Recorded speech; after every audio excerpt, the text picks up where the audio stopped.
Okay guys, meron na naman tayo rito Mitsubishi Adventure diesel engine galing ng Cavite. Yan si sir. Yan, bali ito guys, alternator problem. So sabi ng may-ari, kagagawa lang daw nito nung Merkulis. Yan, binabay alternator, tapos ni-repair yung alternator. Yan, tapos yan guys, kaya na sinasabi ko guys, parang hindi ginawa kasi sa sobrang dumi. Yan. Bali ang ginawa rito guys, pinalitan lang daw ng carbon brush kasi sabi raw ng gumawa, carbon lang daw ang problema. Yan, ito guys, papakita ko sa inyo. Sir, dito kasi sa kabila. Yan. Bali, ano to sir? Umilaw yung battery indicator. Oh, kaya pinagawa ko, dinala ko doon sa taga doon sa amin sa GMA. Ngayon, tinanggal yung alternator, binuksan, tapos pinalitan ng carbon lang. Yung carbon at saka yung oil seal. Oil seal, oh sir. Kasi kahit ako naman pinapalitan ko na ng oil seal yan. Tama naman ginawa nila. Kaya lang, pinalitan lang nila ng carbon. Yan. Tapos, kinabit niya uli. Pag-start namin, ganun pa rin yung nangyari. Nakailaw pa rin sir. Nakailaw pa rin siya. Bali, taga-saan ka sir? Taga GMA Cavite ako. Yan. Sir, baka may papatiin ka ron sa GMA Cavite. Binabati yung magkasama ko dyan sa taga Birman. Tsaka yung partner ko, si Balong. Yan, sir. Yan, bali si sir, napasyal dito sa Binyan, Laguna dahil nga to. Ano yan sir, napanood niya yung video ko kung paano? Lagi ako napanood kung paano gumawa sila ng mga alternator. Kaya nagtatama ko sa mga ng adventure. Tinuro nila ako dito kay Jean Paladin. Yan sir, maraming salamat po sa tiwala. Yan, bali ito guys, pinalitan daw nila ng carbon. Yan, gaya na sinasabi ko, kapag mga adventure, Mitsubishi Adventure guys, kapag nagloko ang alternator, automatic guys, papalitan nyo na ng IC regulator. Kasi paulit-ulit lang yan guys. Yan tulad nito si sir, Merkulis lang daw niya pinagawa. So ngayon Friday, di almost 2 days na sir, no? 2 days pala. Yan, tapos nandito si sir para ipa-check sa atin. Yan, pakita ko sa inyo guys. Yan ito guys, kapag umilaw yung battery indicator, kasama tong fuel water separator, automatic yan guys, alternator ang sira. Pero kapag ito lang ang umilaw guys, ibig sabihin may tubig lang ang fuel filter nyo. Yan, i-drain nyo lang para mawala yan. Yan, ito guys, so magkasama siyang dalawa. Yan, pakita ko sa inyo. Sir, nakanyutan na. Yan. Ito guys, gumagana na, naka-start na. Yan yung RPM, gumagana. Yan, nakailaw guys, yung battery indicator, tapos itong fuel water separator. Yan. Yan, tapos kapag na-revolusyon, yan, namamatay yung indicator pero may ilaw pa rin siya ng konti. Yan, dapat guys kapag in-start mamamatay yan. Yan, bali ito guys, sir dito ka sir. Yan, ito guys, gaya ng sinasabi ko, kapag Mitsubishi Adventure, basta stock pa guys ang alternator nyo. Ganito yung IC regulator nyan. Meron siyang diode. Yan. Ngayon ang gagawin natin dyan, gaya ng ginagawa ko para isang gawaan na lang, kino-convert ko ng isang klase na IC regulator. Yan, yung wala siyang diode, nakatulad nito. Tapos sa diode niya guys, sa rectifier diode, maglalagay ako ng 3 maliliit na diode para mag-accurate yung IC na ilalagay natin.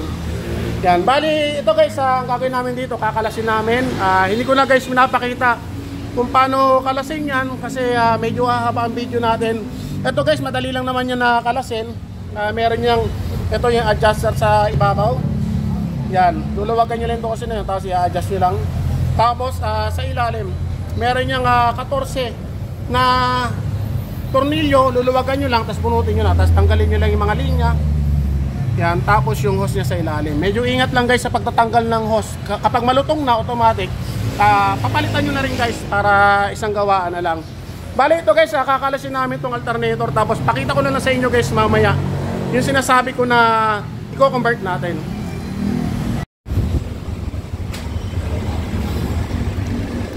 So ito na guys, nakalas na namin yung alternator. Yan, tapos nabuksan na rin namin. Yan, bali ito guys, pinalitan nila ng carbon brush. Yan, bago na siya. Yung oil seal pinalitan, bago na rin. Yan, ito guys yung sinasabi ko na yung diode sa IC, katulad nito. Yan, basta stock guys ng Adventure. Yan, merong ganito. Bali, ang gagawin namin dito guys, diretso papalitan na namin ng IC regulator. Yan, ito ang ipapalit namin. Tapos meron akong i-convert dito guys na tatlong maliliit na diode. Yan, dito ko guys nilalagay yan. Yan dito. Bali, tatlong peraso. Isa rito, isa rito, isa rito. Bali, ibabaon ko yan guys. Yan, papakita ko sa inyo guys mamaya kung paano yun ilalagay. Bali, ang gagawin namin dito, kakalasin muna namin para mapinturahan namin at para malinisan. Yan ito. Yan, pipinturahan din namin guys para maganda siyang tingnan kapag makakabit na sa makina. So ito na guys, okay na. Naikabit na natin yung IC regulator.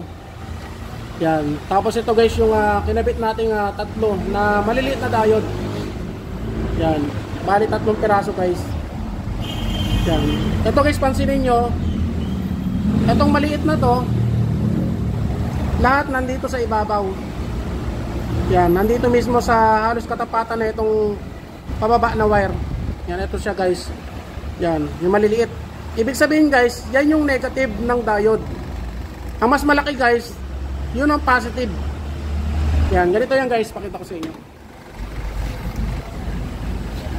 Yan, ito guys yung brown na maliit, yan yung negative. Ito naman guys, yung mas malaki, yan yung positive. Itong maliit na to, yung brown na yan, ito yung nandito. Kita ba rin? Yan, ito siya guys, nasa ibabaw. Hindi kaya pwede magkabaliktad yan guys, yung isa maibabaliktad nyo kasi hindi kakarga ang alternator nyan. Yan, tapos ito guys yung IC regulator natin, yan bago na yan.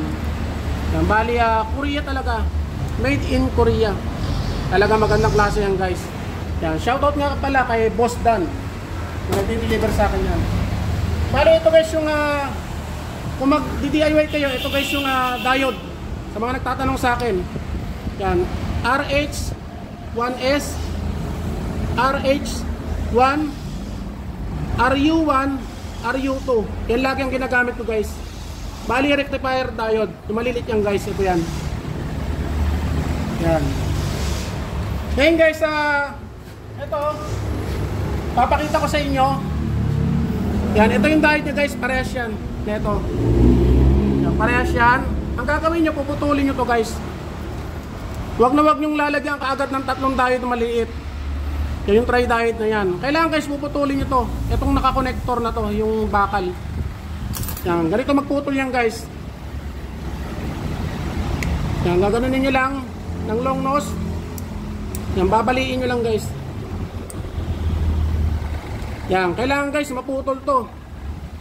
Yan, maputol yan. So ngayon wala na siya. Ngayon dito nyo ibabaon yung tatlong diode. Gagawin nyo guys, nakababayan. Huwag nyo na ipapasok sa loob. Yung iba kasi guys, pinapasok pa sa loob. Ako guys, inaangat ko lang yan. Yan. Iaangat nila yung tatlo na yan. Dito sa kabila.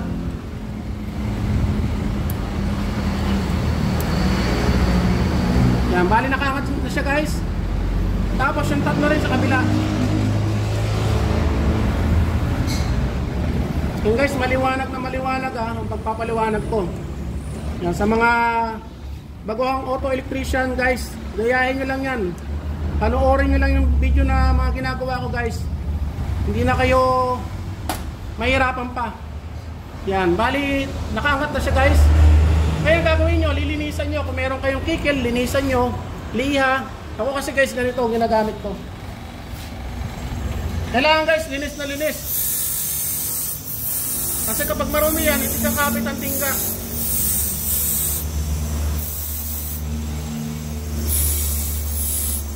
Yan. Tapos ito guys, ganyan lang. Yung sinasabi ko, ito yung ibabaw. Bali ito yan. Nandito. Bali ito siya guys. Yan, ganyan ang lagay nyo. Yan, ganyan lang guys. Nasa ibabaw yung negative. Yan, bali 3 piraso. Tapos iipitin nyo lang ng ganyan. Yan, ganyan lang guys, kasimple. Yan, sa mga gusto mag DIY, yan, gayahin nyo lang yung video ko. Kahit nasa bahay kayo guys, magagawa nyo na maayos sa sasakyan nyo. Bali ito guys, a-assemble na natin. Yan. Bali kapag bago guys na IC, may butas yan. Ang gagawin nyo, ilulubog nyo lang ng kamay nyo, daliri. Tapos meron yung butas dito, tutusukin nyo lang guys ng alambre. Yan. Ngayon guys, yan na, nakalak na siya.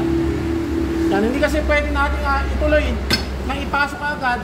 Kasi kapag pinasok nyo yan guys, mababali ang carbon brush. Kailangan ilulubog nyo. Yan.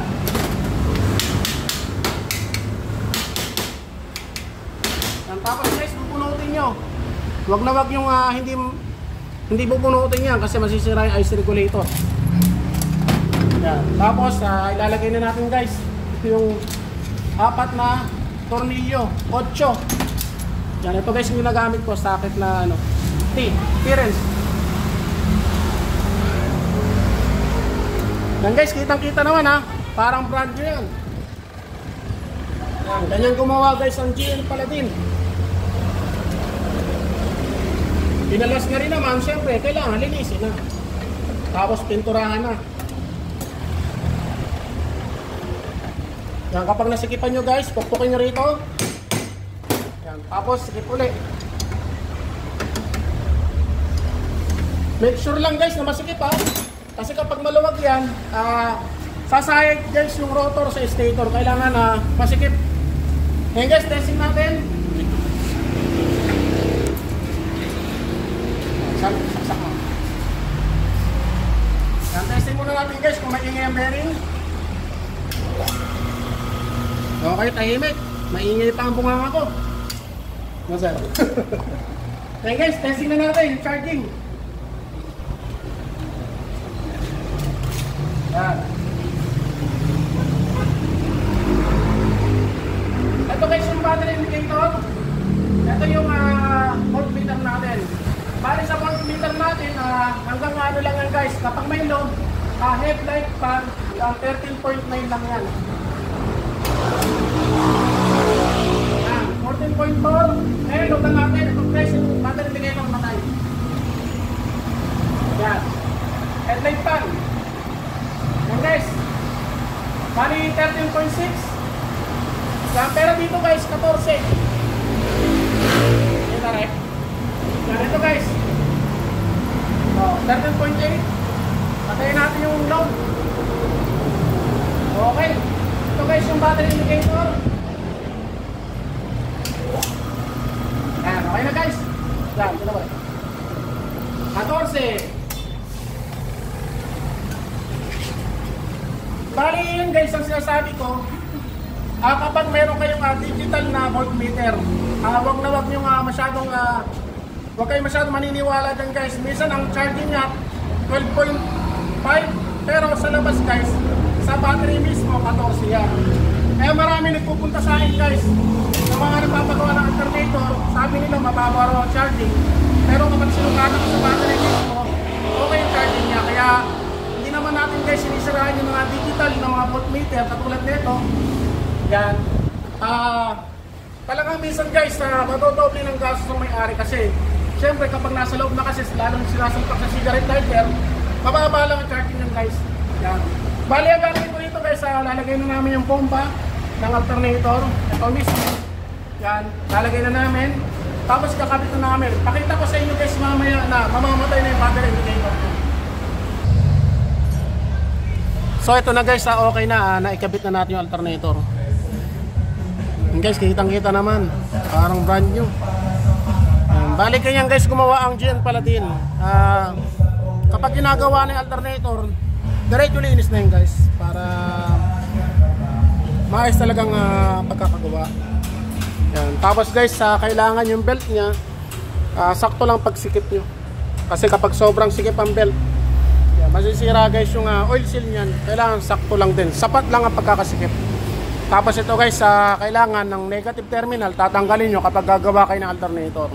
Yan, kasi kapag hindi nyo natanggal yan guys, yung fuse nya guys, ito puputok yan kapag tumikit yung yabe nyo. Yan, puputok yan guys. Kailangan make sure lang na tanggal ang negative. Ngayon guys, ito, binalik na namin yung terminal ng battery. Yan, Ryan, lagyan mo muna ng ano. Ngayon guys, testing natin. Sir, tawagin mo. Sir.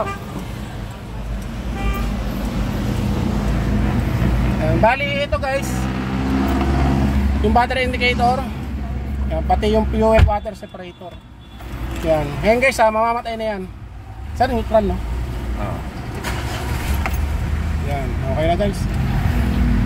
Aircon na natin sir. Yan, aircon guys. Kasi mainitan si sir. Yan, headlight natin. Bali ito guys yung charging. Kitang-kita naman guys. Yan. 14. Bali ito guys, ka-under lang. Naka-heater pa yan guys. Naka-heater pa yung heater controller niya. Yan. Mga isang minuto guys. Yan. Mawawala na yung heater niyan. Yan, ito guys yung ano niya. Yung water separator kanina umiilaw. Yan, pati yung battery indicator. Yan, naka-under na guys yung makina. Yan. Bali, naka-aircon tayo. Yan, headlight. Yan, ito guys. Yan, 14 na guys. Nag-automatic na guys yung ano niya. Yung heater controller. Yan. Yan, okay na guys. Yan, patay natin ulit sir. Yan, patay headlight.